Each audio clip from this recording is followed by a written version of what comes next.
ठीक है, तो आज हम देखेंगे, अच्छा वो चैप्टर हो गया था कंप्लीट, आर्टिजन वेल, पाताल तोड़ कुएं। ठीक है, पाताल तोड़ कुएं में क्या होता है, हाँ मतलब जो उसको पुल करने की जरूरत नहीं पड़ती, ऑटोमेटिकली पानी निकलता रहता है उसमें से। ठीक है, आज हमारा नेक्स्ट चैप्टर है landforms made by running water. लिखेंगे लैंडफॉर्म्स मेड बाय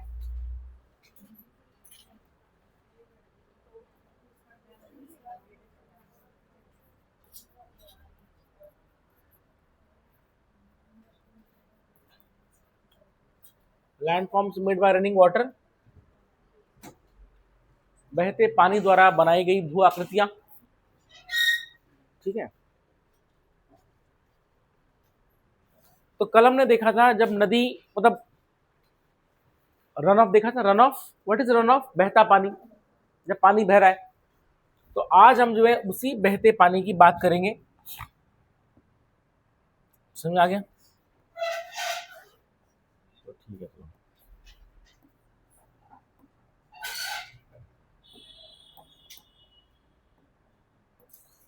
देखिए, अब सबसे पहले जैसे मान लेते हैं कि ये एक नदी है, स्ट्रीम है, दिस इज अ स्ट्रीम, धारा। ठीक है, अब उस, अच्छा वो धारा है, और ये धारा जो है ये अपने स्लोप के कारण बह रही है, मतलब स्लोप जैसा हुआ, सिंपल सी बात है, जैसे जैसे ढाल हुआ उस हिसाब से वो बहने लग गई। ठीक है, ये है, तो ऐसे जो है स्ट्रीम को हम बोलेंगे कंसीक्वेंट स्ट्रीम। क्या कह देंगे, कंसीक्वेंट स्ट्रीम। समझ में आ गया, कंसीक्वेंट स्ट्रीम वो स्ट्रीम है जो अपने स्लोप के कारण बहती है। लिखेंगे चलो, consequent stream is that stream, consequent stream is that stream which flows under the, which flows under the consequent of its slope, consequent of its slope, which flows under the consequent of its slope। ठीक है, consequent धारा वह धारा होती है जो अपने ढाल के हिसाब से बहती है। ठीक है, लिख दिया। अब सुने, अब मान लेते हैं इस कंसिक्वेंट स्ट्रीम को ऐसे किसी दूसरी धारा ने ज्वाइन कर दिया है। समझ आ गया, ऐसे करके वो ज्वाइन हो गई इस तरह से। ठीक है, ऐसे ऐसे करके जो है वो ज्वाइन, मेरी बात समझ आ गई। ठीक है, सो ऐसी स्ट्रीम को, अच्छा और अगर ये, और मान लेते हैं सपोज, क्योंकि ये मेन धारा है तो उसको मैं थोड़ा सा मोटा दिखा रहा हूँ इस तरह से ऐसे करके। ठीक है, और बाकी को मैं पतला दिखाता हूँ। तो अगर जो है ये बाकी ट्रिब्यूटरीज एक्यूट एंगल में ज्वाइन करती है कंसिक्वेंट स्ट्रीम को, this is acute angle less than 90 degree, तो ऐसी स्ट्रीम को हम बोलेंगे insequent stream, insequent stream. So insequent stream is that stream which joins the consequent stream at an angle less than 90 degree, or you can say acute angle. Okay, consequent stream और insequent stream। ठीक है, now यहां देखिए, अब जैसे मान लेते हैं ऐसे हमने किया, इस तरह से दिखाई दे रहा है ये, है ना, तो क्या तुम्हें ये पेड़ जैसे आकार का दिखाई दे रहा है, पेड़, ट्री। ठीक है, ट्री, ट्री को ग्रीक भाषा में बोलते हैं डेंड्रॉन। क्या बोलते हैं, डेंड्रॉन, ग्रीक लैंग्वेज में है। तो इस तरह का पैटर्न जो है तुम्हारा कहलाएगा डेंड्रिटिक ड्रेनेज पैटर्न। क्या कहलाएगा, डेंड्रिटिक डेंड्रिटिक ड्रेनेज पैटर्न। क्या तुमको मेरी बात समझ आ रही है? डेंड्रिटिक ड्रेनेज पैटर्न, पेड़ जैसे आकार का पैटर्न जो बना रहा है उसको हम बोलेंगे डेंड्रिटिक ड्रेनेज पैटर्न। समझ आ रहा है? ठीक है।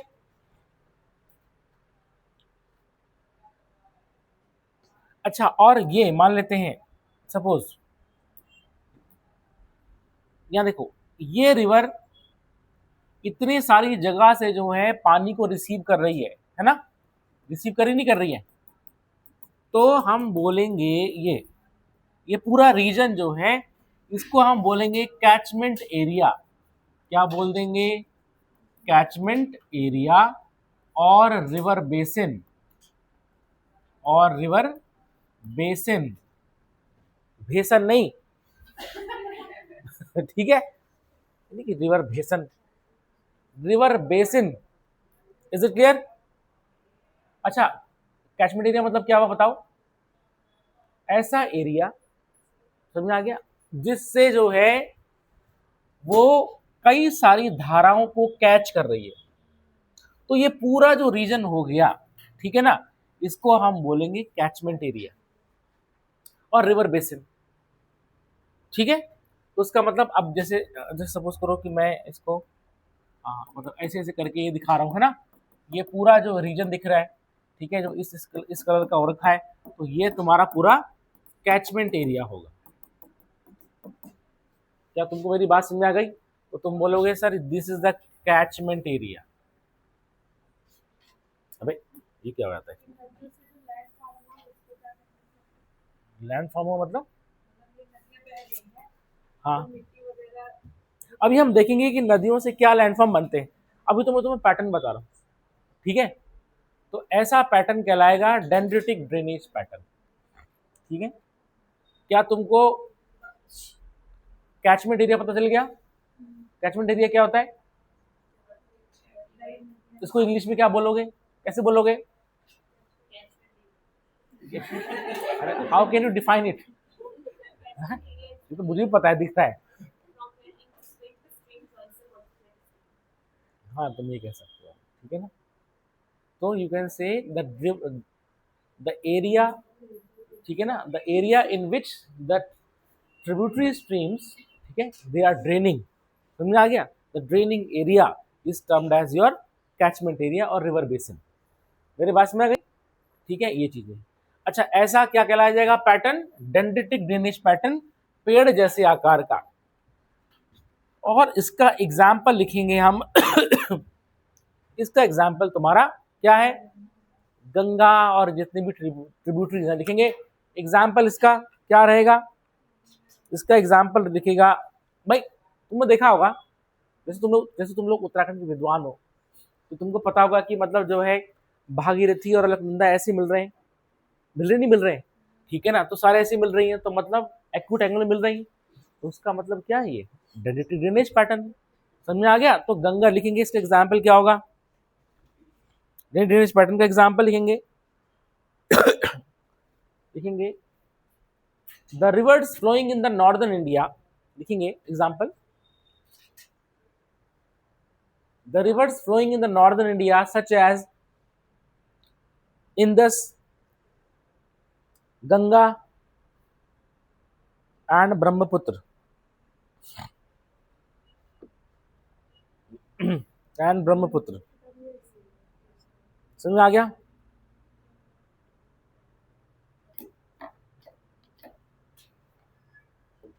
तो कंसिक्वेंट स्ट्रीम, इनसिक्वेंट स्ट्रीम, ठीक है। अब यहां देखें, नेक्स्ट, अब मान लेते हैं कि ये एक रिवर है, ठीक है, वर्ड्स देखेंगे। अब इस रिवर को मान लेते हैं, क्योंकि रॉक्स हैं, चट्टाने हैं, तो चट्टानों के कारण अब नदी अपना रास्ता बना रही है। मेरी बात समझ गई? चट्टानों की वजह से नदी रास्ता बना रही है, और हम देखेंगे कि वो नदियां जो हैं ऐसे करके जो हैं ज्वाइन कर रही हैं लगभग लगभग, इज इट क्लियर? ऐसे करके ये ज्वाइन कर रही है इस तरह से, ठीक है, ठीक। तो अब हम देखेंगे यहां पर एंगल जो है 90 डिग्री का एंगल है, ठीक है। तो ऐसी स्ट्रीम को हम बोल देंगे सबसीक्वेंट स्ट्रीम। क्या बोल देंगे? सबसीक्वेंट स्ट्रीम, ठीक। Is it clear? Consequent stream, insequent stream, 90 degree से कम, 90 डिग्री पे सबसीक्वेंट स्ट्रीम, ठीक है। अच्छा, और अब देखें, अब यहां पर ये तुम्हें रेक्टेंगल जैसा दिखाई दे रहा है, दिखाई दे रहा है, रेक्टेंगल जैसा दिखाई दे रहा है। तो ऐसा पैटर्न हम बोलेंगे रेक्टेंगुलर ड्रेनेज पैटर्न। इसको हम क्या बोल देंगे? Rectangular drainage pattern.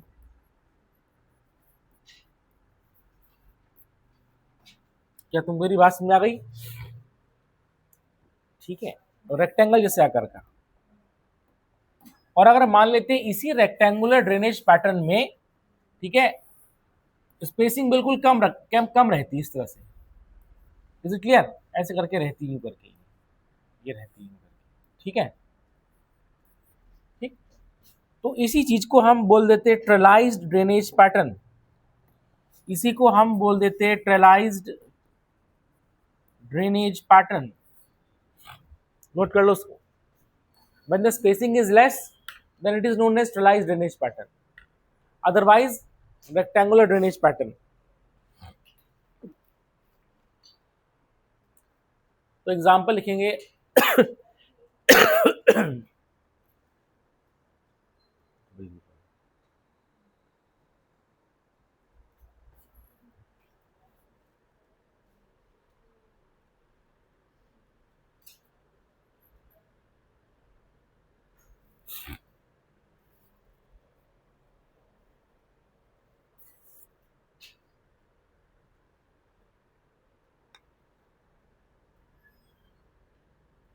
और आमतौर पर देखा जाता है कि जो रेक्टेंगुलर ड्रेनेज पैटर्न है वो मोस्टली फॉल्टिंग के कारण बनता है।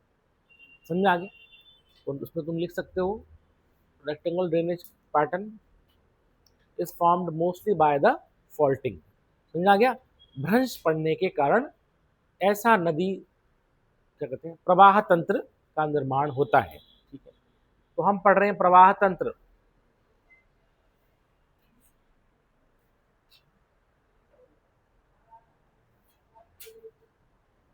समझ आ गया? समझ आ रहा है? ठीक है। ट्रेलाइज्ड, TRELLISED है। स्पेसिंग कम है जो उसमें, स्पेसिंग है कम है। अब एग्जांपल लिखेंगे ट्रेलाइज्ड ड्रेनेज पैटर्न का। एग्जांपल लिखेंगे ट्रेलाइज्ड ड्रेनेज पैटर्न का। देखिए, जो नदियां अभी हमने देखी, ठीक है, अपने अपर कोर्स पर जनरली वो जो है ट्रेलाइज्ड ड्रेनेज पैटर्न को फॉलो करती है। लिखेंगे एग्जांपल, लिखेंगे the reverse in the upper part of the Himalayan region, such as Indus, Ganga and Brahmaputra, such as, शुरू से बता दो, the rivers in the upper part of the Himalayan region. Example लिखेंगे Indus, Ganga and the Brahmaputra, ये trellised है। अब लिखेंगे example of rectangular लिखेंगे द स्ट्रीम्स, रेक्टेंगुलर लिखेंगे example the streams found in the Vindhyan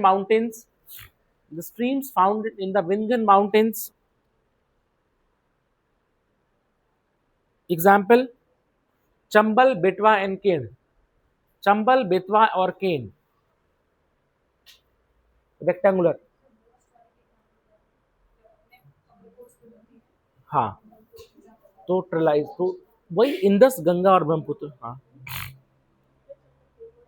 cane, KEN, केन, चंबल, चंबल, बेतवा और केन अभी चल रहा नहीं चल रहा है, बेतवा और केन का इंटरलिंकिंग प्रोजेक्ट, और लोग जो है वहां पर प्रोटेस्ट कर रहे हैं।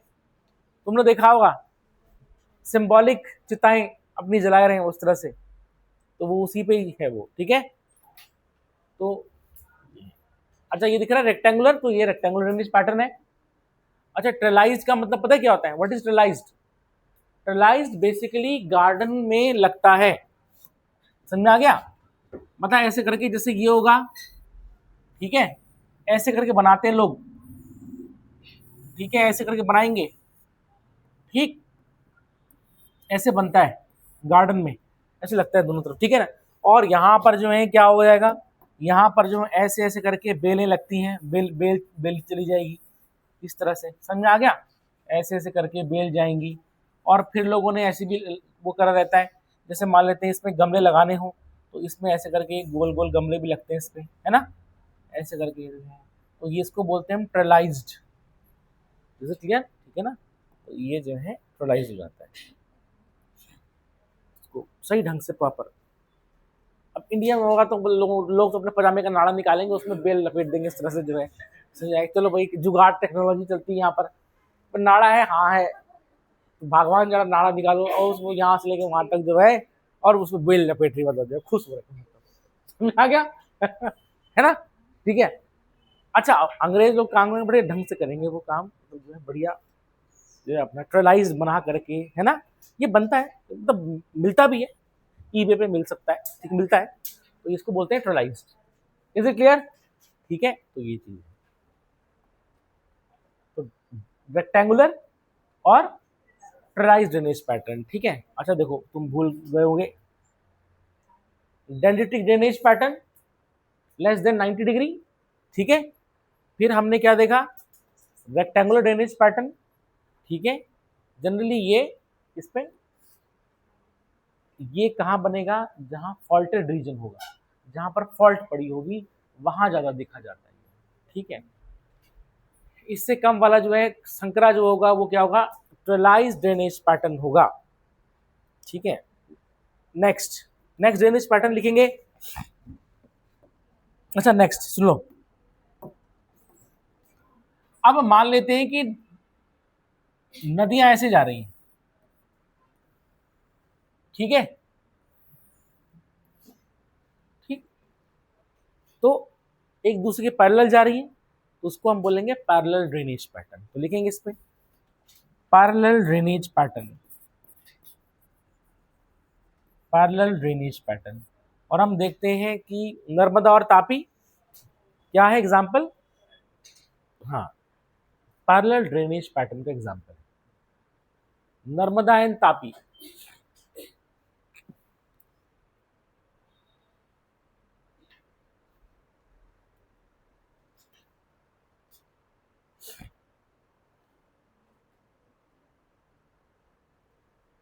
नेक्स्ट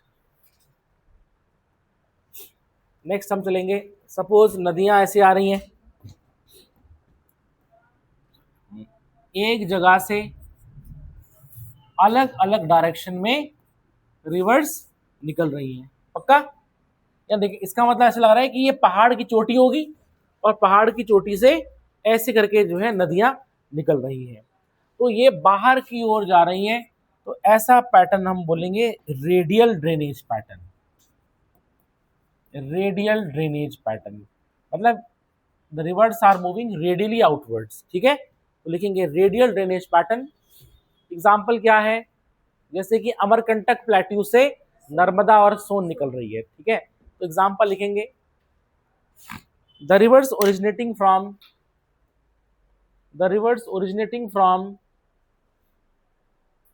द अमरकंटक रेंज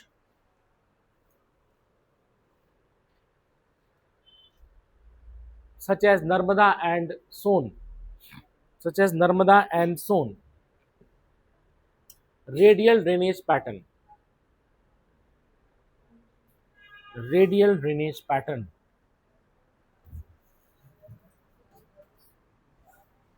ठीक है। नेक्स्ट अब नदियां जो हैं ठीक इसका उल्टा, कई दिशाओं से एक जगह पर आकर के गिर रही है। मेरी बात में गई? तो इसको हम बोलेंगे centripetal drainage pattern. Centripetal drainage pattern. सेंट्री, सेंट्री का मतलब हो गया सेंटर,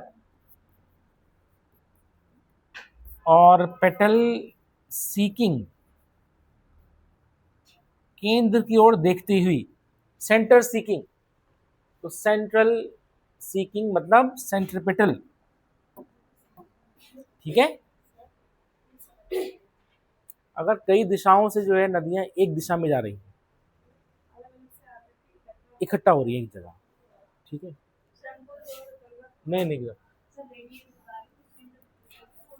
है, ये तो सेंटर की तो बाहर की ओर देख रही है ना, फ्यूगल, हाँ बोलेंगे, लेकिन एज सच ज्योग्राफी में नहीं वर्ड यूज होता है। समझ में आ गया? ठीक है।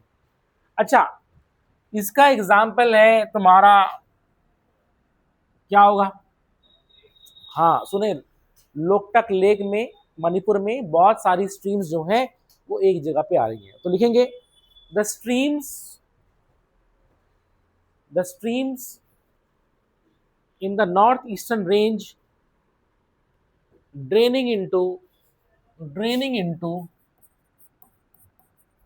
Loktak Lake of Manipur,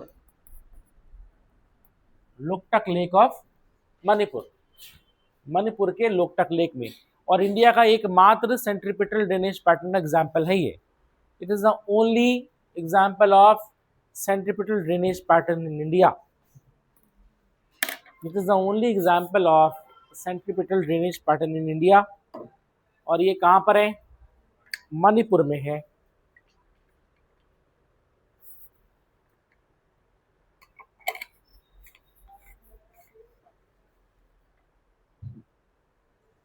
ठीक है, और इसी लोकटक लेक में दुनिया का एकमात्र world's only floating national park, तैरता हुआ national park, floating national park exist, Keibul Lamjao, Keibul Lamjao national park, floating national park, एकमात्र दुनिया का। ठीक है, world's only floating national park, Keibul Lamjao national park.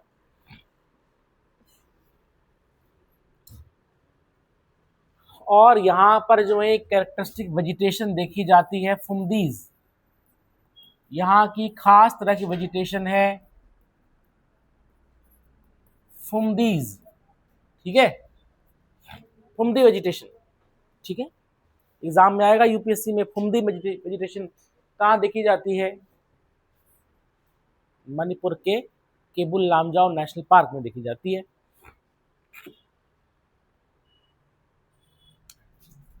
और Keibul Lamjao is the natural habitat of Sangai deer, habitat of endangered Sangai deer. Basically, it's an antelope. It's an antelope. ठीक है, antelope है वो। संगाई डेयर जो का इंडेंजर्ड हो गया, अब तो नेचुरल हैबिटेट है संगाई डेयर।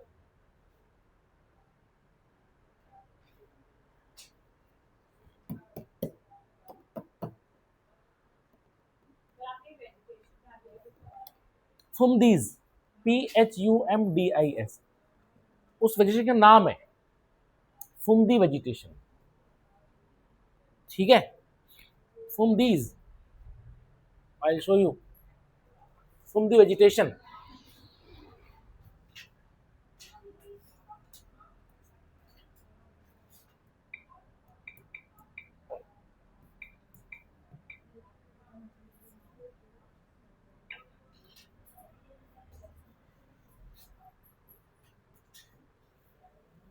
नहीं आ रहा क्या?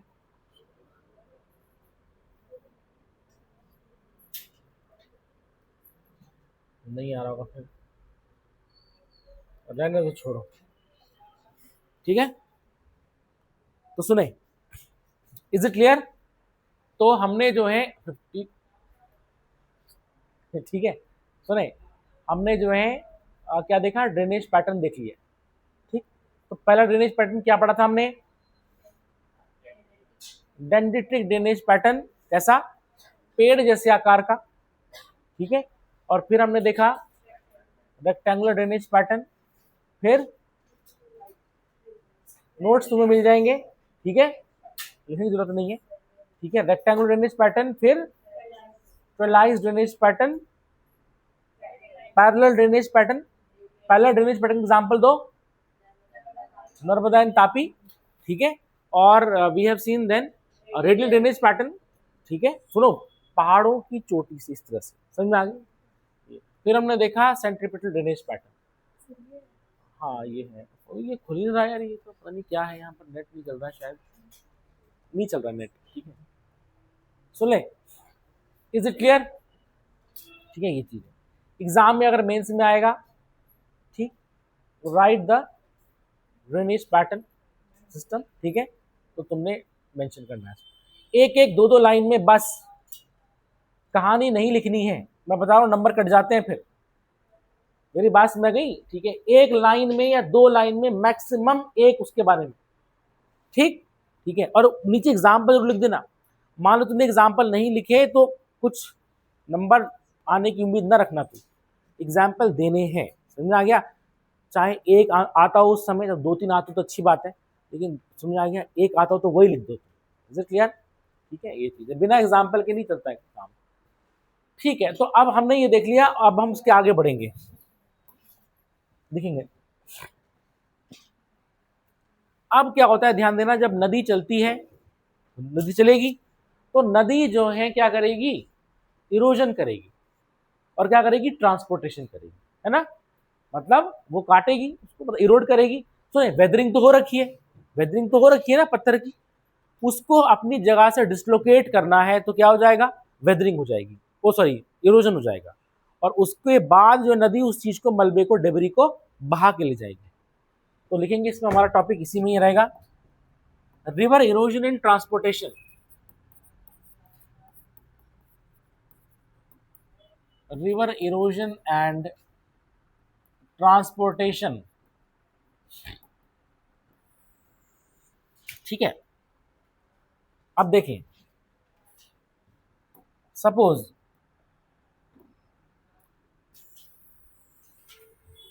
ये नदी जा रही है, ठीक है, दिस इज रिवर, ठीक। अब ध्यान देना क्या होगा, जब नदी चलेगी तो वो क्या करेगी, वो जो है अपनी साइड जो बैंक्स है उसको तोड़ेगी। नदी जब मूव कर रही है, ठीक है, ये क्रॉस सेक्शन एरिया है, ठीक है, तो यहां पर हमने देखा कि नदी जो है अपने साइड में तोड़ेगी, ठीक। और ऑब्वियस सी बात है, वो नीचे भी जो है कट लगाएगी, समझ आ गया भाई, नीचे जो है मिट्टी है तो उसको भी तो आगे मतलब क्या करेगी, उसको भी इरोड करेगी। तो हम देखेंगे दो तरह से इरोड करेगा वो नदी। तो पहली बात है, एक तो साइड में और दूसरा वर्टिकल, मेरी बात समझ आ गई। साइड के लिए वर्ड यूज होगा यहां पर लेटरल, क्या होगा, लेटरल, और यहां पर होगा वर्टिकल, ये तो वही हो जाएगा, इज इट क्लियर? तो इसका मतलब नदी जब इरोड करेगी तो लेटरल और वर्टिकल दोनों करेगी। अब क्या होता है कि ऐसे में जब नदी क्या करती है, इसको जो है जब वो तोड़ती है, नदी चलती है तो इसको तोड़ेगी, तो उसको हम बोलते हैं कोरेजन। क्या बोलेंगे, कोरेजन, ठीक है। तो पहला है कोरेजन, ठीक है, कोरोजन नहीं, कोरेजन। तो कोरेजन बेसिकली क्या होता है, it is a mechanical grinding of the river, समझ आ गया, उसको ग्राइंड कर रही है वो, घिस रही है वो। और हम देखेंगे उससे क्या होता है कि दो तरह का कोरेजन होगा, एक होगा लेटरल और दूसरा होगा वर्टिकल। मेरी बात समझ गई, ठीक है। देखो, तो सबसे पहले इसमें हम देखेंगे लेटरल कोरेजन। तो लेटरल कोरेजन में जैसे कि मान लेते हैं ये नदी है, तो अब ये तोड़ेगी तो अब नदी की जो है विड्थ बढ़ जाएगी, बढ़ेगी नहीं बढ़ेगी भाई? पहले ये यहां थी और अब तोड़ते तोड़ते तोड़ते अब यहां चली गई। Is it clear? ठीक है, तो हम देखेंगे यहां पर लेटरल कोरेजन से जो उसके किनारे हैं, जो उसके बैंक्स हैं, वो क्या हो गए? और चौड़े हो गए। तो बैंक्स की जो वाइडनिंग होती है वो लेटरल कोरेजन से होती है। And here we are getting a U shaped valley. U shape की वैली बन रही नहीं बन रही है? इसको हम बोलेंगे यू शेप्ड वैली। क्या तुमको मेरी बात समझ आ रही है? कोरेजन मतलब क्या हुआ? जब नदी चलेगी तो वो ग्राइंड करेगी, साइड में ग्राइंड करेगी तो बोलेंगे लेटरल, और नीचे करेगी तो बोलेंगे वर्टिकल। लेटरल कोरेजन में रिवर के जो बैंक्स हैं, रिवर के जो क्या है बैंक्स हैं, वो वाइड हो जाएंगे और नदी हम देखेंगे चौड़ी नजर आएगी। समझ में आ गया? ठीक है ना? And you will get U shape valley. Is it clear? Now on the other hand, अगर वर्टिकल जो है वो ग्राइंडिंग कर रही है, तो मतलब मान लें सपोज कोई नदी इस तरह से है, तो ऐसे में करेगी तो हम देखेंगे ऐसे में करके ये ऐसे हो जाएगा। समझ में आ गया? और ये हम बोलेंगे वी शेप वैली। तो क्या हो जाएगी? ये बन जाएगी वी शेप वैली बन जाएगी, वी शेप्ड वैली बनेगी, और ये होगा हमारा वर्टिकल कोरेजन। समझ में आ गया? ठीक है, तो कोरेजन में लेटरल भी और वर्टिकल होता है। वर्टिकल में वी नुमा आकार की घाटी बनती है। जैसे तुमने देखा होगा पहाड़ों में जो है, ठीक है, पहाड़ों में ऐसे ऐसे करके ही रहता है, ये करके खाई है इस तरह से। समझ में आ गया? यहाँ नदी बह रही है, यहाँ तुम्हारी जो है बस जा रही है, यहाँ दूसरी बस जा रही है, और खाई नीचे से है। समझ में आ गया? तो ये क्या देख रहे हो तुम? वी शेप वैली देख रहे हो तुम। समझ में आ गया? इसका मतलब वर्टिकल कोरेजन ज्यादा है। समझ में आ गया? अब तुम हरिद्वार में जाओगे, हरिद्वार में जाओगे तो तुम बोलोगे बाप रे, गंगा नदी कितनी चौड़ी नजर आ रही है, वो यहाँ से वहां तक की है, बैंक चौड़े हो गए। Is it clear? पहाड़ों में क्या हो जाएगा? नदी छोटी है बट हम देखेंगे बहुत डेप्थ में है। ठीक है, जैसे हम प्लेन्स में जाएंगे तो रिवर बहुत ही बड़ी नजर आएगी इस तरह से। अब हाँ, अब हम देखेंगे क्यों कंडीशन कैसी बनती है, क्या है वो देखेंगे। ठीक है, हाँ, तो वही उसी का रीजन है, मैं बता रहा हूँ। अभी पहले इतना समझा के तुम इसको नोट कर लो।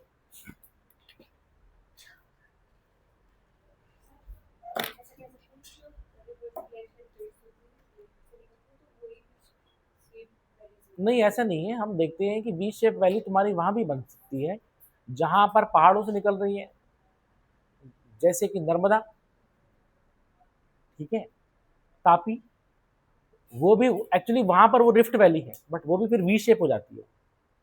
ये बात समझ में? या रिवर अपने जो अपर कोर्स में है, जैसे तुम्हारी कावेरी, समझ आएगा, कृष्णा, गोदावरी, वो सब जो है वो बनाती है वी शेप।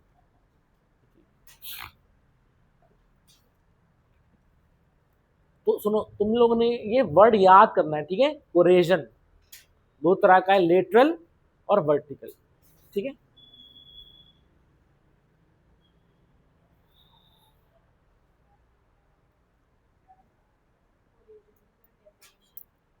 कोरेजन की डेफिनेशन तो वैसे मैं तुम्हें दे दूंगा, चलो ठीक है, फिर भी लिख दो। चलो, this is the mechanical grinding, लिखेंगे चलो।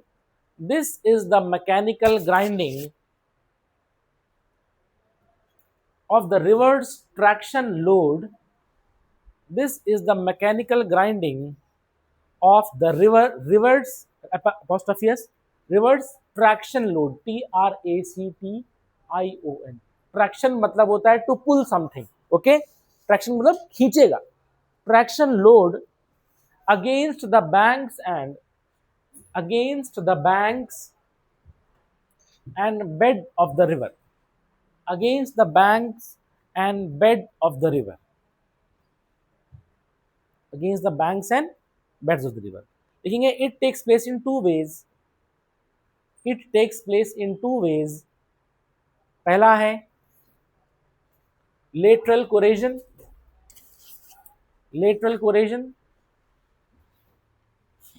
लिखेंगे this is the sideways erosion, this is the sideways erosion which widens the V-shaped valley, which widens the V-shaped valley।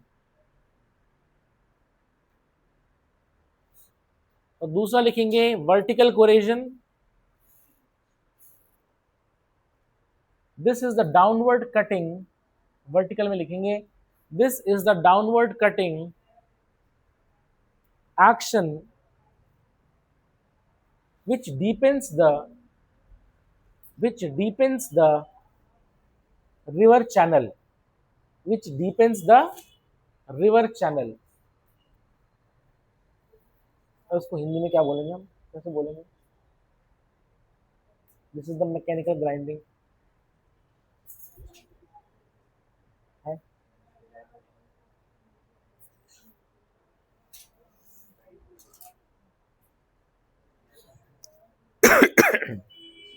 ठीक है, देखना पड़ेगा इसको हिंदी में, तो मुझे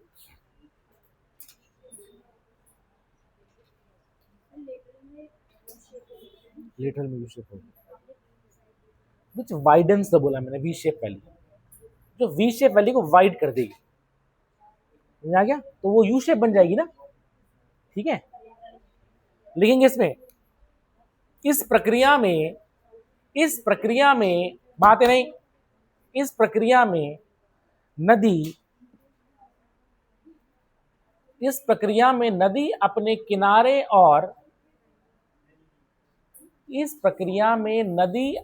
किनारे और तलहटी को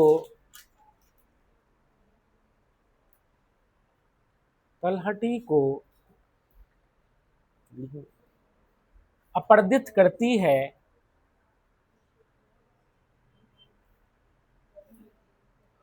और यह प्रक्रिया दो प्रकार से देखी जाती है,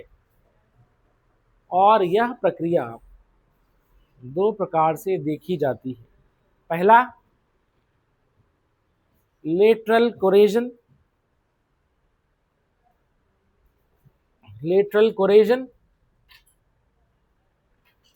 देखेंगे इस प्रक्रिया में नदी के किनारे चौड़े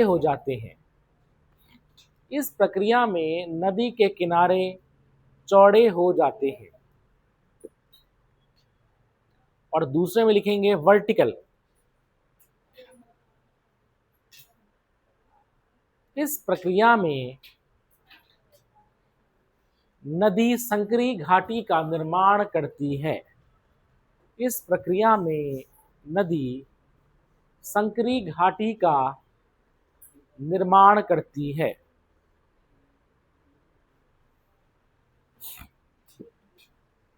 अच्छा सुन लो भाई, कोरेजन को हम एब्रेजन भी कहते हैं, नोट कर लेंगे इसको।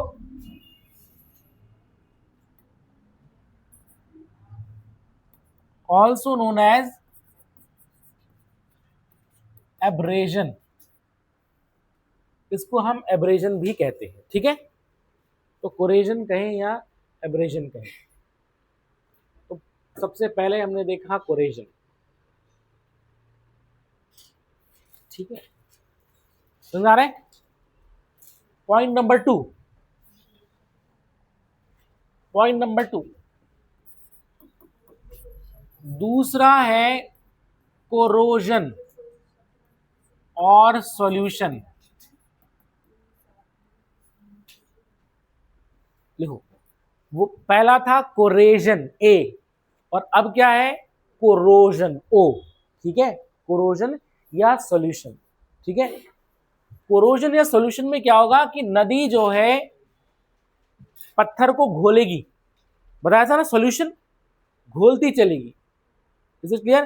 ठीक है, तो फॉर एग्जांपल लाइमस्टोन हो गया, उसको घोलेगी, तो देखो पहला क्या था, उसको काट रही है, तोड़ रही है, दूसरे में वो क्या करेगी, उसको डिसॉल्व करती चलेगी, उसको हम बोलेंगे कोरोजन और सॉल्यूशन। लिखेंगे इस पे, दिस इज द केमिकल और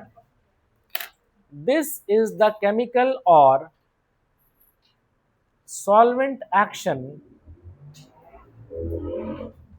of water on soluble or partially soluble soluble or partially soluble rocks with which the river comes into contact, with which the rivers with which the river comes into contact. ठीक है, दूसरा example तुम क्या दोगे, जैसे कि limestone लिखेंगे, for example limestone is easily corroded by river, limestone is easily corroded by river. इस प्रक्रिया में नदी रासायनिक या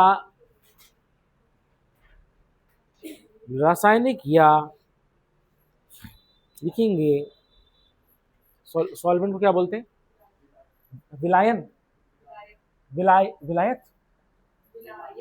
विलायक, हाँ लिखेंगे विलायक का काम करती है, जो घुलनशील या अर्ध घुलनशील पत्थरों पे काम करता है, घुलनशील या अर्ध घुलनशील पत्थरों पे काम करता है। उदाहरण के लिए चूना पत्थर नदी द्वारा आसानी से घोल लिया जाता है। Is it clear? तो सुनिए, पहला क्या था, कोरेजन या एब्रेजन, दूसरा क्या था, कोरोजन, ठीक है, और सॉल्यूशन, थर्ड लिखेंगे हम, थर्ड है एक्ट्रीशन। एक्ट्रीशन सुने, एक्ट्रीशन क्या हुआ, जैसे मान लेते हैं, या देखो भाई, जैसे ये नदी है, यहां पर पत्थर उत्तर होंगे ना, नीचे पत्थर पड़े होंगे। अब क्या होगा, जब नदी चलेगी, मूव करेगी, तो वो जो पत्थर होंगे नीचे तलहटी पर, वो भी रोल करेंगे नहीं करेंगे, रोल करेंगे और वो टकराएंगे एक दूसरे के साथ। तो ऐसे में क्या होगा, जैसे मान लेते हैं ये बड़ा बड़ा पत्थर है, ये पत्थर टकराएगा और हम देखेंगे ये छोटे छोटे पत्थरों में टूट जाएंगे। Is it clear? उसके बाद हम देखेंगे कि ये पत्थर आप टकराएंगे और ये छोटे होते चले जाएंगे इस तरह से, और ये तब तक होते चले जाएंगे जब तक कि फाइन मिट्टी, रेत नहीं बन जाती, सैंड नहीं बन जाता। Is it clear? सिमरन तुम्हारा ध्यान का है, ठीक है, वो हम देखो, पहले यहां देखो, ठीक है, मतलब बड़े पत्थर तुम्हारा छोटे पत्थर में टूटते टूटते जो है फाइन जो है सैंड ग्रैन्यूल्स में वो टूट जाएंगे। समझ में आ गया? प्लस हम देखेंगे इसी में ही, जैसे मान लेते हैं कोई इस तरह से पत्थर है, तो अब पानी में क्या होगा, सपोज पानी में तुम्हारे रेत के जो है पार्टिकल्स भी होते हैं, है ना। अब क्या होगा कि जब पानी चल रहा है तो रेत के पार्टिकल्स जो पॉइंटेड एंड होंगे उसको रगड़ देंगे, और हम देखेंगे क्या बन जाएगा, ऐसे करके जो है आपका गोल पत्थर बन जाएगा। तो जितने भी एंगुलर चीजें हैं, तो समझ आ गया, उनको जो है कैसे करके उनको गोल बना दिया जाएगा, करते करते करते। और हम देखेंगे हमको जो है नदी के अगल बगल तुम देखोगे गोल पत्थर मिलते नहीं मिलते, समझ आ गया, ठीक है। तो गोल पत्थर कैसे हैं भाई, सपोज करो कि मान लेते हैं एक पत्थर ऐसा रहा होगा, ठीक है, दो पत्थर आपस में टकराए और वो दो में टूट गए इस तरह से, है ना, ऐसे करके टूट जाएंगे इस तरह से। अब क्या होगा कि ये पत्थर को जो है गोल बना दिया जाएगा बाद में, ठीक है। क्यों? नदी में क्या होता है, रेत होता है, और जब नदी चलती है बहुत तेजी से, तो क्या होता है कि ये रेत जो है बिल्कुल सैंड ब्लास्टिंग का काम करती है, मेरी बात समझ गई, उसको ब्लास्ट करती है और उसको तराश देती है, तो गोल पत्थर बन जाते हैं, तो उसको हम बोलते हैं एट्रीशन। समझ आ गया? देखिए, एट्रीशन में दो तरह की हो रहा है, एक तो नदी के जो है तलहटी में, समझा गया, यहाँ पर पत्थर टकराएंगे और टूटेंगे, तो बड़े पत्थर छोटे छोटे करते करते टूटते टूटते, समझ आ गया, ये ग्रेन बन जाएंगे। अब सवाल है पानी में ग्रेन्स कैसे आ रहे हैं, इन्हीं के टूटने से आ रहे हैं। और साथ में हम देखेंगे जब पत्थर टूटेंगे तो यही जो है ग्रेन्स क्या करेंगे, सैंड ग्रेन्स, ये सैंड ब्लास्टिंग करेंगे। सैंड ब्लास्टिंग टेक्निक होती है, ठीक है। इसमें पता क्या होता है, जैसे मान लेते हैं कि इस पे जो है एकदम जंग लग रखा है, भयंकर जंग लग रखा है। अब क्या होगा कि एक गन आती है, गन, ठीक है ना, उसको जो है उसमें रेत होती है, उसको ऐसे करके फायर करते हैं जर्र करके, उसमें से रेत निकलेगी और पूरा इसको तराश देगी, सारा जंग जो है निकाल देगी और प्योर जो है लोहा वो ले आएगी। उस तरह से समझ में आ गया। इसको हम बोलते हैं सैंड ब्लास्टिंग टेक्निक, ठीक है ना। ये तो इसका मतलब क्या है कि रेत के पार्टिकल्स बहुत छोटे हैं, लेकिन हाँ उसमें वेलोसिटी ज़्यादा है। अब क्या होगा, जैसे ही वो टकराएंगे तो वो उसको जो है तोड़ेंगे, तो जितने भी पॉइंटेड एंड है वो बड़ा आसानी से इरोड हो जाएंगे। और हम देखेंगे ये बड़े पत्थर जो है, गोल पत्थर, गोल छोटे गोल ऐसे करते करते टूटते चले जाएंगे। This is known as attrition. अब पता चल गया तुम्हें कि नदी के पत्थर गोल क्यों होते हैं, समझ में आया। देखिए attrition, this is the wear and tear, toot foot, this is the wear and tear of the transported materials themselves when they roll and collide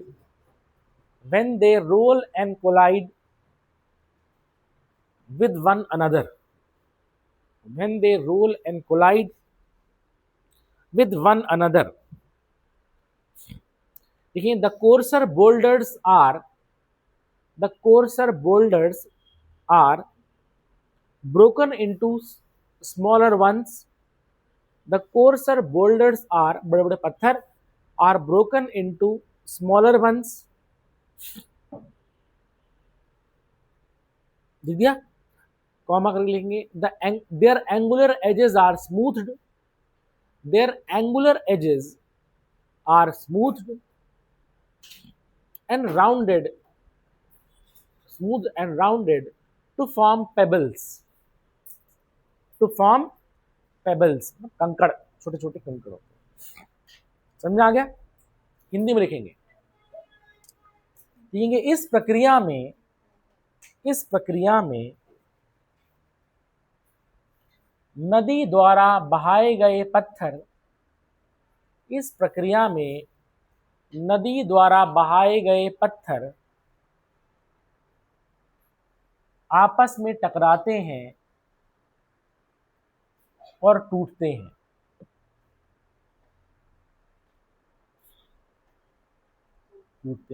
समझ आ गया। लिखेंगे उनके कोणदार हिस्से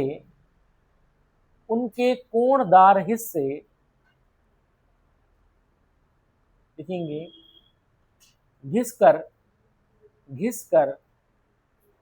गोल कंकड़ों का निर्माण करते हैं,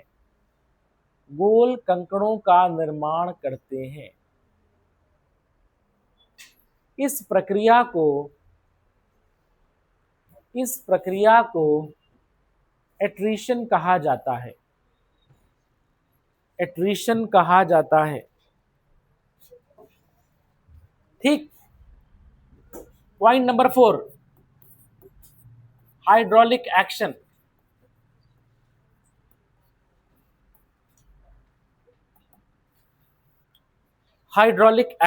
ठीक है। अब हाइड्रोलिक एक्शन में क्या होगा, जैसे मान लेते हैं कि ये इस तरह से कुछ है, ठीक है, और मान लेते हैं कि यहां पर जो है, ठीक है, ऐसे कुछ दरार पड़ रखी है। समझ में आ गया। दरार पड़ी होगी, क्यों पड़ी होगी, वेदरिंग की वजह से, ठीक है। अब क्या होगा कि अब ये दरार, अब इस दरार को मैं बड़ा करके दिखा रहा हूं इस तरह से। अब क्या होगा कि इस दरार में भी क्या है, एयर है, क्या भर रखी है, एयर। लेकिन अब क्या होगा, जब नदी पर मतलब नदी चलेगी तो अपने किनारों पर जो है वो टकराएगी तो होगा क्या कि जो पानी होगा वो ऐसे में क्या होगा, पानी एंटर करेगा। समझ में आ गया, दरारों में। एंटर करेगा दरारों में, तो यहां पर हवा है उसको कंप्रेस करेगा, दबाएगा।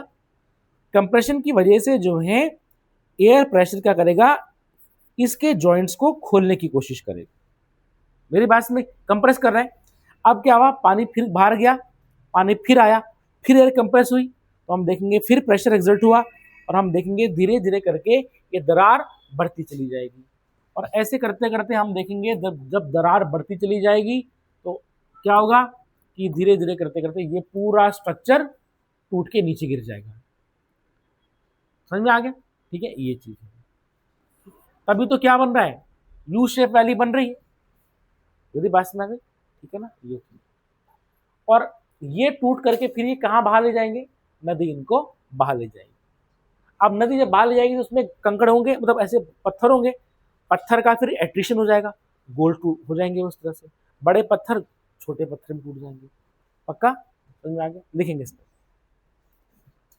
This is the mechanical loosening, this is the mechanical loosening and sweeping away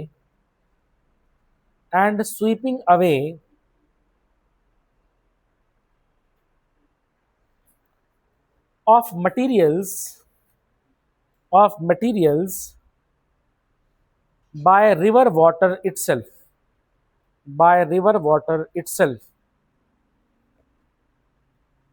समझ में आ गया? देखिए, some of the water splashes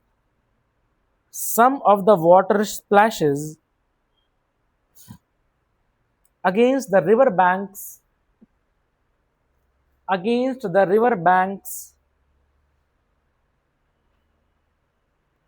into cracks and crevices, crevices, crevices. This helps to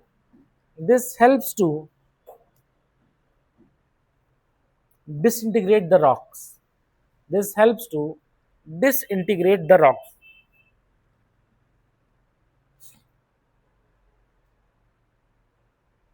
It picks up the loose fragments.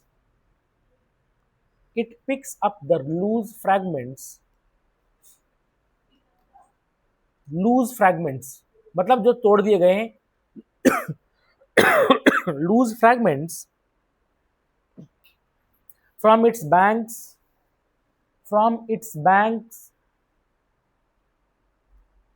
and beds and transport them away.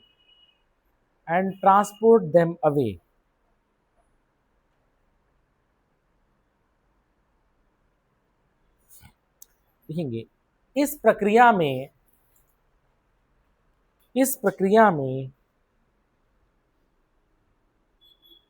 लिखेंगे नदी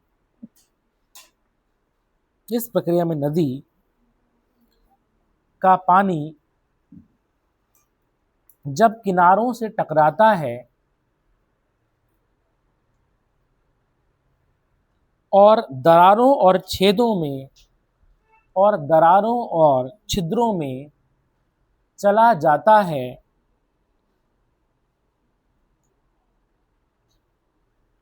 तो वह चट्टानों को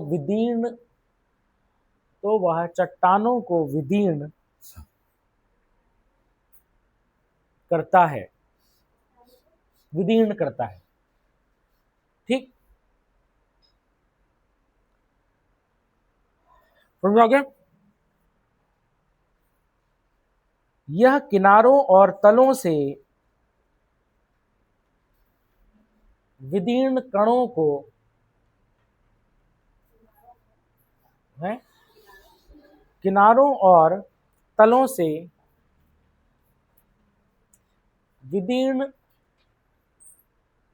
को उठाता है और बहा ले जाता है।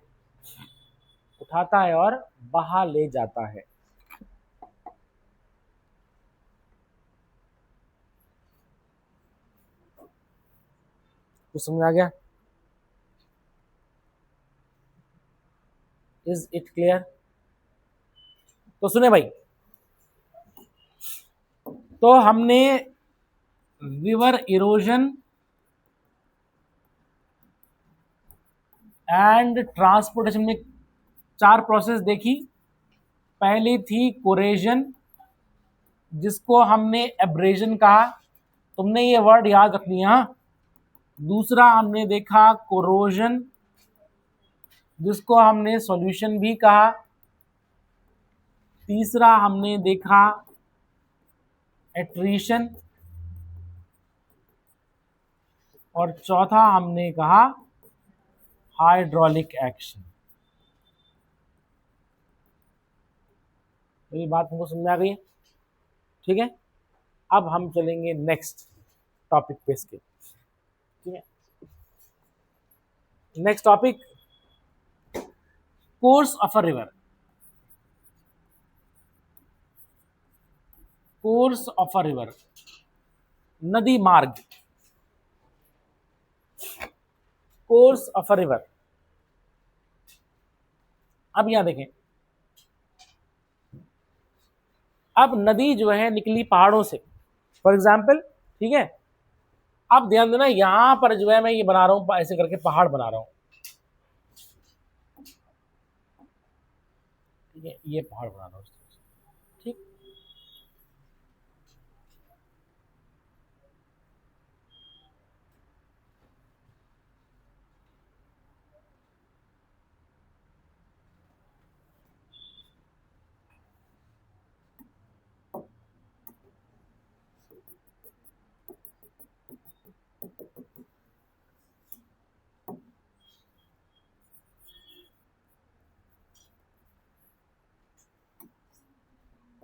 अब यहां देखें, पहाड़ों से नदी आ रही है यहां तक, इस जगह तक, ठीक है। हम ये कह सकते हैं कि मान लेते हैं इस जगह तक जो है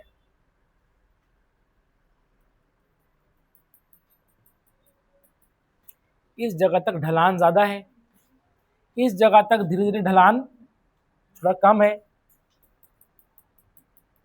और यहां पर हम देखेंगे लगभग प्लेन है ये। समझ में आया? अब क्या होता है, ध्यान देना, जब नदी पहाड़ों से निकलती है तो उसको हम बोलते हैं अपर कोर्स। क्या बोलते हैं?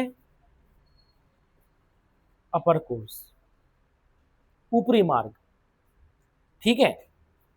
It is also known as mountain course, पर्वतीय मार्ग। अब क्योंकि रिवर बहुत तेजी से जाती है, इसीलिए इसको हम बोल देते हैं क्या? Youth stage of river. क्या बोल देते हैं? Youth stage of a river. क्या तुम्हें बात समझ आ गई? लिखने की जरूरत नहीं, बस समझ लो। हाँ, अब जब नदी जो है पहाड़ों से निकल के घाटियों में आई, ठीक है, तो अब उसकी स्पीड कम हो गई, तो अब हम बोलेंगे इसको मिडिल कोर्स। मिडिल कोर्स, घाटी में आ गई तो और वैली कोर्स। अब नदी की रफ्तार कम हो गई तो हम बोलेंगे नदी मैच्योर हो गई, ठीक है, तो हम बोलेंगे mature stage of a river. Mature stage of a river, ठीक है। अब नदी जो है प्लेन में आ गई, बहुत धीरे धीरे चल रही है, तो हम बोलेंगे बेचारी बूढ़ी हो गई, चल भी नहीं पा रही हो, तो old stage of a river, ठीक है। और क्योंकि ये प्लेन में है तो उसको हम बोल देंगे प्लेन कोर्स। क्या बोल देंगे? प्लेन कोर्स या फिर लोअर कोर्स। लोअर कोर्स और old stage of a river.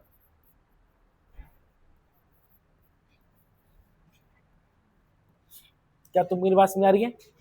Is it clear? अब सुने, सबसे पहली बात देखिए, यहां पर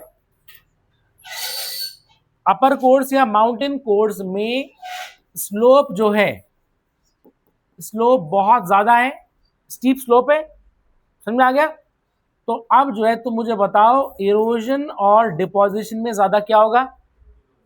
इरोजन ज्यादा होगा, तो हम देखेंगे rate of erosion is very very greater than the rate of deposition. अच्छा, इरोजन में हम देखेंगे कि नदी ऐसे में जा रही है तो वर्टिकल कोरेजन या लेटरल कोरेजन ज्यादा होगा?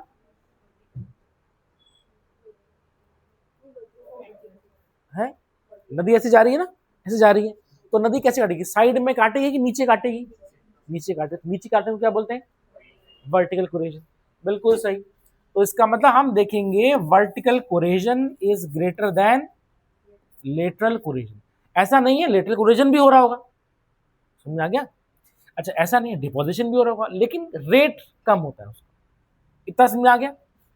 अब जब नदी जो है यहां पर गई तो हम देखेंगे यहां पर क्या हो जाएगा, यहां पर स्लोप जो है थोड़ा कम हो जाएगा। पक्का?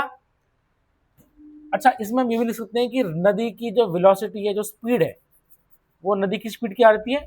बहुत ज्यादा रहती है, तभी तो वर्टिकल कोलिजन ज्यादा है। यहां पर स्लोप कम है तो नदी की जो स्पीड है वो भी कम होगी। और मुझे बताओ यहां पर इरोजन और डिपोजिशन, क्योंकि यहां पर जो है थोड़ा ढलान है थोड़ा नहीं है, तो हम देखेंगे rate of erosion is somewhat equal to rate of deposition. तो हम देखेंगे यहां पर इरोजन का रेट जो है लगभग लगभग बराबर है रेट ऑफ डिपोजिशन के। समझ में आ रहा है? ठीक है, लिखने मैं हाथ काट दूंगा, मैं बताऊँ सब। ठीक है, अभी लिखना नहीं है किसी को, समझ लो पहले, ठीक है, वो तो तुम लिख लोगे। ठीक है, दूसरी बात यह है कि जब इरोजन का रेट और डिपोजिशन रेट बराबर है तो अच्छा, अब हम देखेंगे अगर इरोजन होगा तो इन दोनों में से कौन बड़ा होगा कौन छोटा होगा, इस तरह से लगभग बराबर किस तरह से होंगे? किस तरह में? वर्टिकल कोरेजन या लेटरल कोरेजन में क्या होगा, ज्यादा बड़ा कौन होगा, या बराबर होंगे? क्योंकि लेटरल ज्यादा होगा। क्यों? नदी प्लेन में मतलब लगभग ऐसी में आ गई, अब वो साइड में फैलेगी, तो इसका मतलब लेटरल कोरेजन होगा। समझ में आ गया?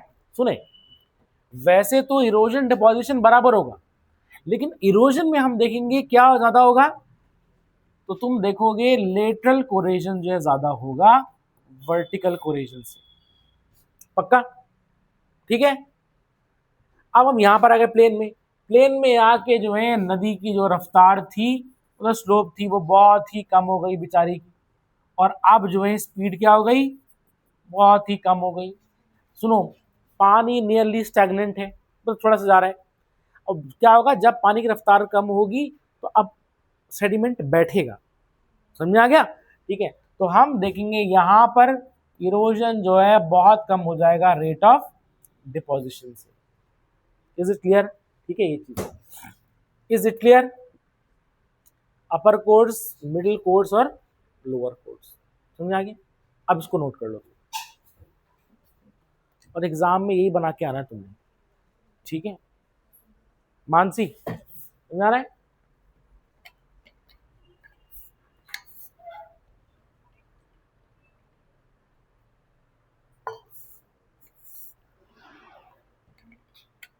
ये एसी तुमने बंद किया? अच्छा, तो मैं कह रहा अपने आप कैसे हो गई?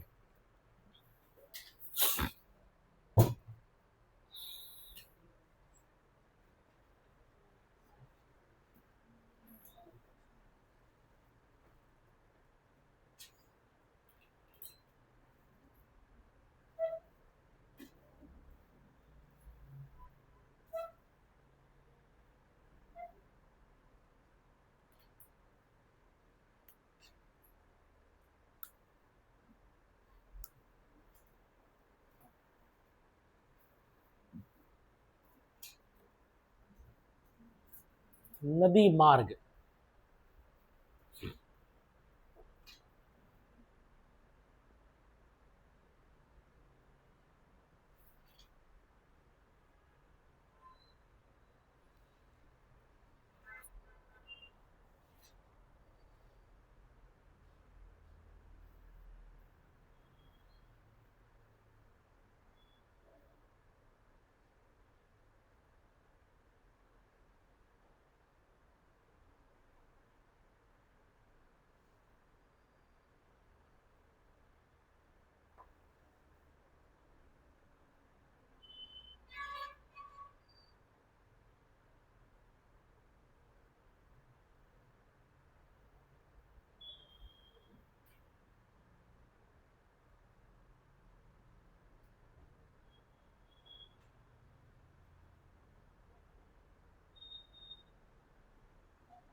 दिया।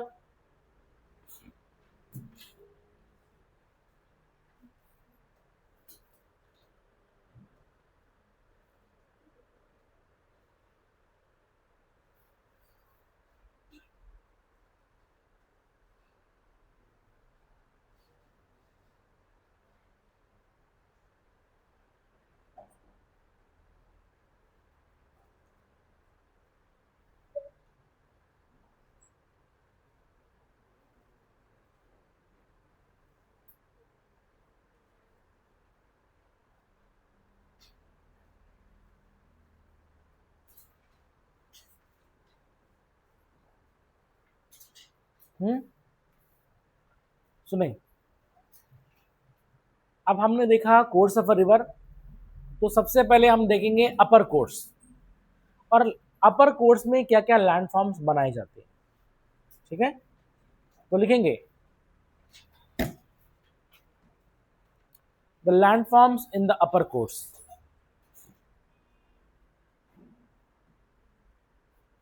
ऊपरी मार्ग में भू आकृतियां, the landforms in the upper course.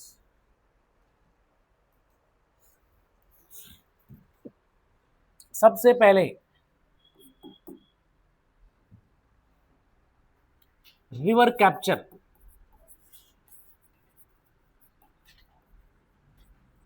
और रिवर पायरेसी और रिवर बी हेडिंग। सरिता अपहरण, सरिता का अपहरण कर लिया। ठीक है, रिवर बिहेडिंग, रिवर का सर कलम कर दिया। ठीक है, तो रिवर पायरेसी, रिवर कैप्चर और रिवर बिहेडिंग। ठीक है,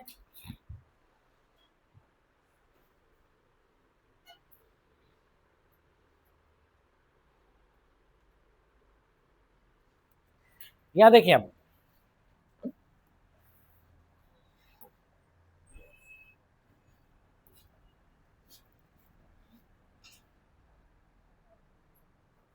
ठीक है, जैसे मान लेते हैं कि ये दो नदियां हैं।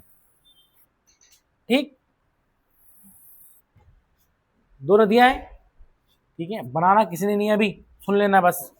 ठीक है, दो नदियां हैं और अच्छा, ये क्योंकि नदियां हैं मेन, तो इसको थोड़ा सा मैं बड़ा दिखाई देता हूँ। ठीक है,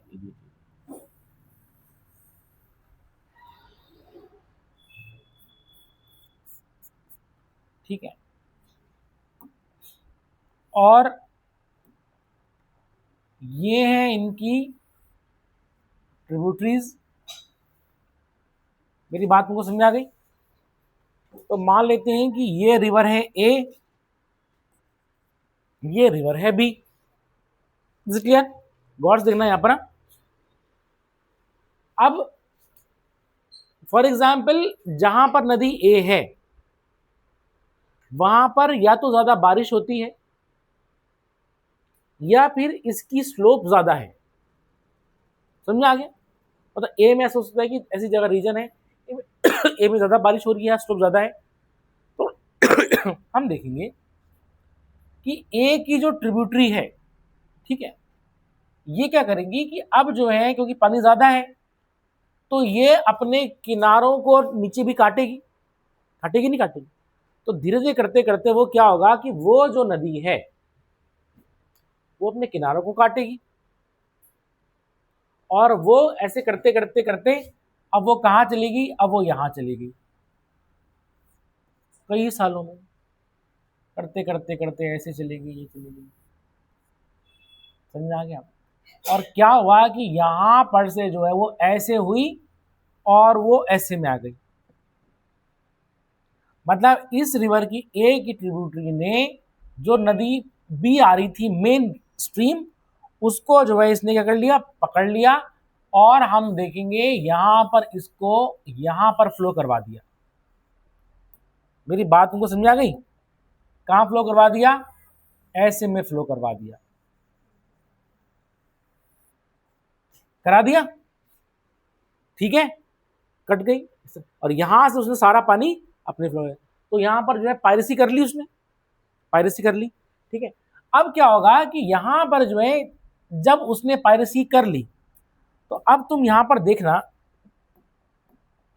ठीक है, तो पूरा ही मिट जाएगा यानी,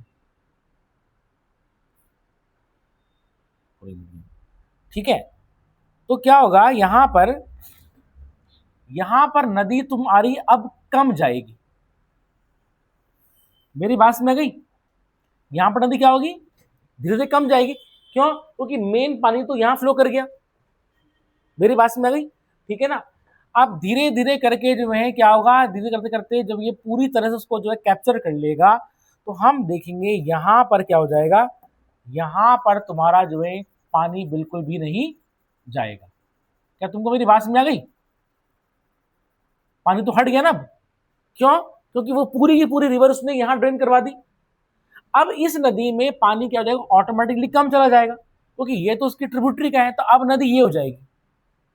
अब हम देखेंगे जिस पॉइंट पर कैप्चर किया, यहां पर कैप्चर किया, इस पॉइंट को हम बोलेंगे elbow of capture, elbow of capture,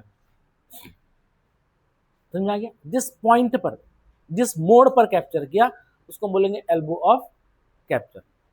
अच्छा, ए स्ट्रीम ने पारिसी की है, चुराया है, तो इसको हम बोलेंगे पायरेटिंग स्ट्रीम, जो चोरी कर रही है, और इसको हम बोलेंगे पायरेटेड स्ट्रीम, जिसकी चोरी हुई है, पायरेटेड स्ट्रीम।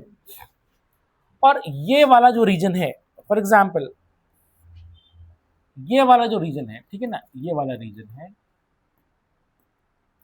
ठीक है, इसको हम बोल देंगे वाइंड गैप, क्या बोल देंगे, वाइंड गैप, पक्का,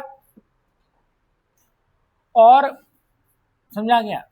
अब इस जो पहले यहां पर इस पोर्शन में जो नदी थी, इस पोर्शन में जो नदी थी उसको हम बोल देंगे मिसफिट, क्या बोल देंगे, मिसफिट। यहां पर नदी थी, मतलब मिसफिट, अगर मैं बोल रहा हूं यहां पर मिसफिट है, इसका मतलब यहां पर नदी थी, तो इस पोर्शन को देखो, ये खाली जगह जो बच गई, ये तो हो गया वाइंड गैप, और वो जो नदी थी जिस पोर्शन की चोरी हुई उस नदी की, उसको हम बोलेंगे मिसफिट, क्या बोलेंगे, मिसफिट। कितना समझ आ रहा है, देखो इसे गौर से देखो, ए और नदी थी, दोनों की अपनी ट्रिब्यूटरीज थी, और क्या हुआ, ऐसा मान सकते हैं कि या तो ए में पानी ज्यादा होगा, या फिर ए में जो है ज्यादा ढाल होगी, तो यहाँ ज्यादा बारिश होगी। अब ऐसे में उसकी ट्रिब्यूटरी धीरे धीरे करके मूव करती रहेगी, लेटरल कोरेशन होता रहेगा, करते करते एक ऐसा टाइम आएगा जब वो उसमें मिल जाएगी और उसका सारा पानी अपने में फ्लो करवा देगी।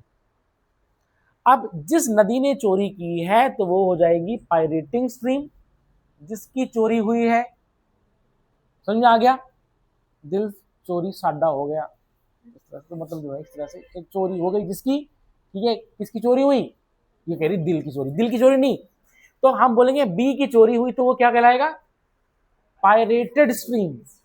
और जिस पॉइंट पर एल्बो, जिस पॉइंट पर कैप्चर हुआ है, एल्बो ऑफ कैप्चर, और वो जो अब खाली जगह जो हो गई है उसमें या तो पानी कम होगा या नहीं होगा, उसको हम बोलेंगे वाइंड गैप, और जो कट गई जो स्ट्रीम उसको हम बोलेंगे मिसफिट। समझ आ गया, इसको, हाँ बता दो, इसको नोट कर लो, ठीक है, मिसफिट बोल देंगे, इसको हम बी हेडेड स्ट्रीम भी कह सकते हैं, समझ आ गया, मिसफिट को हम नोट कर सकते हैं, इसको मिसफिट को हम बी हेडेड स्ट्रीम भी कह सकते हैं, बिना सर की धारा, बी हेडेड स्ट्रीम।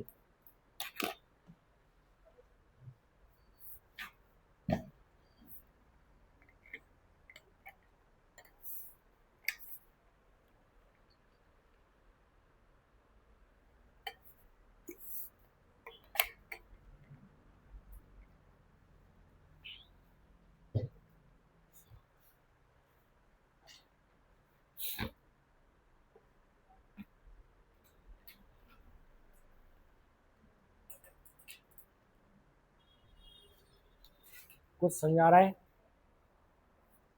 सरिता अपहरण का कुछ समझ आ रहा है? सरिता अपहरण हिंदी में बोलते हैं इसको हम।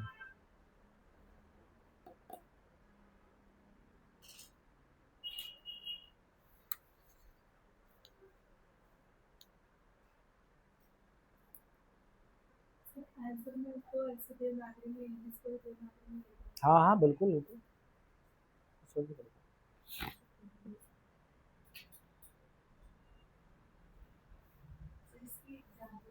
एग्जाम्पल बता रहा हूँ तुम्हें।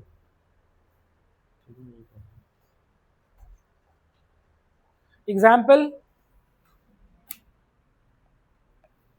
इन म्यांमार, एग्जाम्पल लिखेंगे उदाहरण के तौर पे, in Myanmar the upper Sitang river, in Myanmar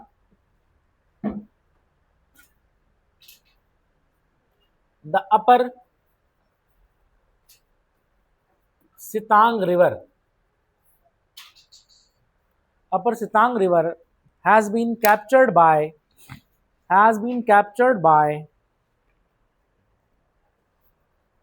the Irrawaddy,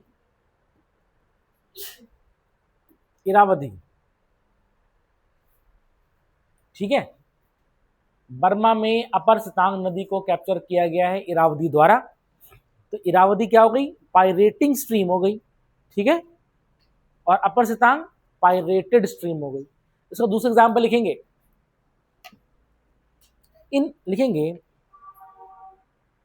in Northumberland England, in नॉर्थअम्बरलैंड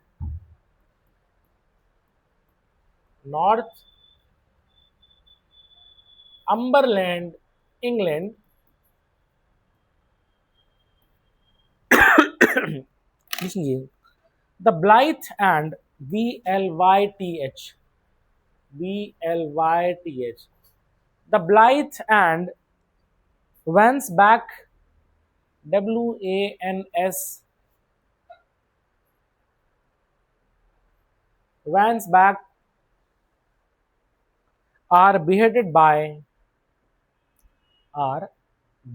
by North Tyne River, North TYNE, North Tyne River, North Tyne River।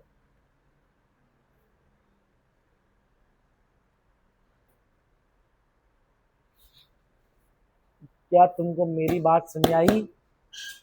ठीक है, तो भैया आज के लिए इतना ही। अच्छा, कल इसका हम इंडिया में एग्जाम्पल देखेंगे और हम हिस्ट्री से एग्जाम्पल देखेंगे। समझ में आ गया? तो कल मैं तुम्हें थोड़ा सा हिस्ट्री का रेफरेंस दूंगा इसको समझाने के लिए। मेरी बात समझ आ गई? ठीक है, तो आज के लिए इतना ही।